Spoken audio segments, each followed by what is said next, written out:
Hello guys, स्वागत है आपका हमारे अपने यूट्यूब चैनल में। आज मैं आपको बताने वाला हूँ सैन कॉल के मी और you knock on my door का एपिसोड नंबर 43। तो चलिए शुरू करते हैं। इस एपिसोड की स्टार्टिंग में दिखाया जाता है कि जब अदा सिरकान को बताती है कि राज अदा और सिरकान की बेटी है, तो ये सुनकर सिरकान पूरी तरह से चौंक जाता है और फिर वहाँ से वो अपनी गाड़ी में बैठकर घर चला जाता है और फिर अदा भी टैक्सी लेकर सिरकान के घर जाती है। और जब सिरकान अपने घर जा रहा था तो उसे बहुत सारे ख्याल आते हैं। जब वो और अदा एक साथ ऑफिस में काम करते थे 5 साल पहले, तो अदा ने सिरकान को बताया था कि हम अपनी बेटी का नाम किराज रखेंगे चेरी के ऊपर। फिर फेरिड को दिखाया जाता है जो कि पिरल से बातचीत कर रहा था और फिर वहाँ पर आयदर नाम आती है और वो बोलती है कि मुझे तुमसे ये उम्मीद नहीं थी पिरल, तुम्हें सब कुछ पता था लेकिन तुमने मुझे कुछ नहीं बताया कि किराज सिरकान की ही बेटी है। रैदा बोलत स्ट्रेट जाती है जहाँ पर कि सिरकान बहुत ही सैड मूड में बैठा था और फिर अपने आप को रूम में एक लॉक कर चुका था और फिर सिरकान के उस रूम के बाहर रैदा बैठती है और उसे समझाती है। फिर अगले दिन सुबह सुबह सिरकान रैदा के लिए कॉफ़ी बनाता है और फिर वे दोनों साथ में कॉफ़ी पीता है। वहाँ पर सिरकान रैदा को बताता है कि मैं अभी किराज को एज ए पिता के रूप में एक्सेप्ट नहीं कर सकता। ये सुनकर रैदा गुस्सा आ जाती है और फिर वहाँ से चली जाती है। फिर सिरकान एंगन को कॉल करता है और फिर अपनी प्रॉब्लम बताता है कि वो क्यों रैदा को एक्सेप्ट नहीं कर रहा।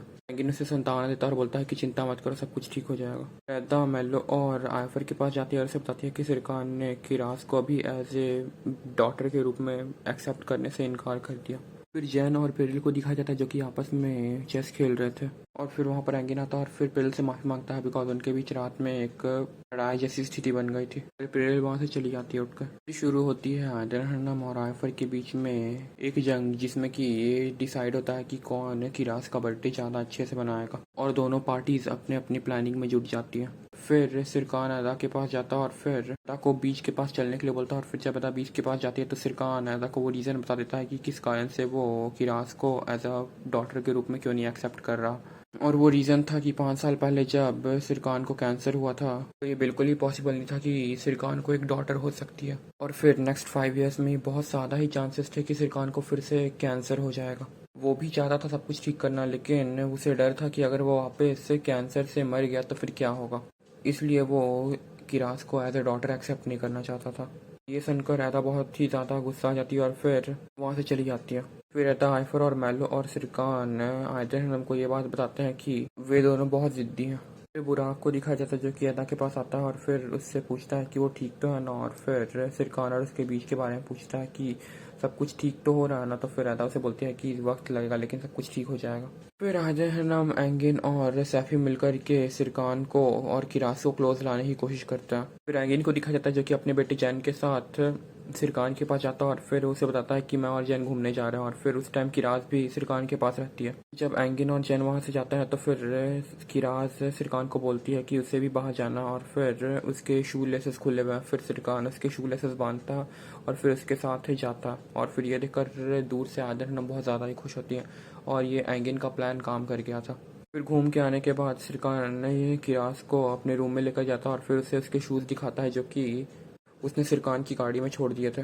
फिर कुछ बिजनेस रिलेटेड से क्लाइंट्स आ जाते हैं और फिर वे लोग सिरकान से मीटिंग करने की बात करते हैं। फिर सिरकान अदा के पास जाता है और उसे मीटिंग लीड करने के लिए बोलता है और फिर जब अदा मीटिंग लीड करती है तो क्लाइंट्स को ये प्रोजेक्ट बहुत पसंद आता है और वो इसे एक्सेप्ट कर लेते हैं और फिर सिरकान और अदा को एक साथ डिनर पे इन्वाइट करता है। इधर आयदन मिस्टर कामिल को कॉल करते हैं और उन्हें अदा और सिरकान के बारे में बताते हैं कि वे दोनों फिर से क्लोज आ गए हैं और किराज सिरकान की बेटी है।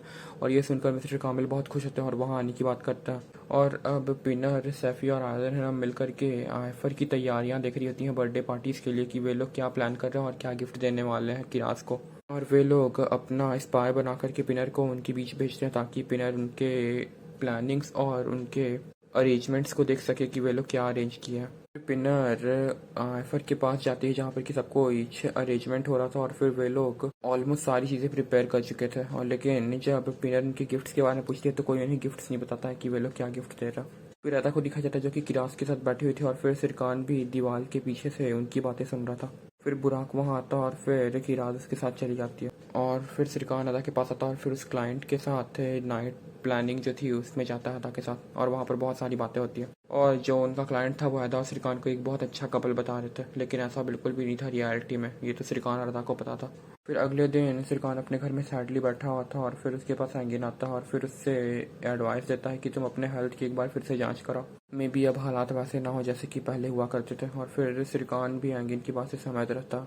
फिर इधर किरास का आज बर्थडे था तो वो उठ चुकी थी, सबको इसकी बर्थडे प्लानिंग में लगे हुए थे। और फिर सिरकान अपने डॉक्टर से मिलता है और फिर डॉक्टर से बताता है कि अब उसे कैंसर होने की कोई भी चांस नहीं है। और फिर ये सुनकर सिरकान बहुत ज़्यादा ही खुश होता है। फिर ऐदा की दी गई डायरी जिसमें कि किरास की सारी इन्फॉर्मेशन थी बचपन से और सारी सीडी प्लेयर्स जो कि वीडियोज़ ऐदा ने रिकॉर्ड की थी किरास के साथ, उसे खोलता और देखता। और सच में इन वीडियोज़ को देखते हुए सिरकान की आंखों में आंसू आ जाता है। पहले उस सीडी में वो सारे मोमेंट्स थे जब ऐदा और किरास एक साथ थे और सेलिब्रेट कर रहे थे। और फिर ऐदा के घर में जब सब कुछ प्लान्ड हो जाता है और फिर किरास को ढूंढा जाता है तो किरास ही गायब रहती है घर से। सब लोग एक दूसरे से किरास के बारे में पूछते हैं। आयदर नम सैफी और एंड्रो मिलकर के ड्रोन से किरास को ढूंढने की कोशिश करते हैं, लेकिन उनका ड्रोन उन्हीं के जैसा था, यूजलेस।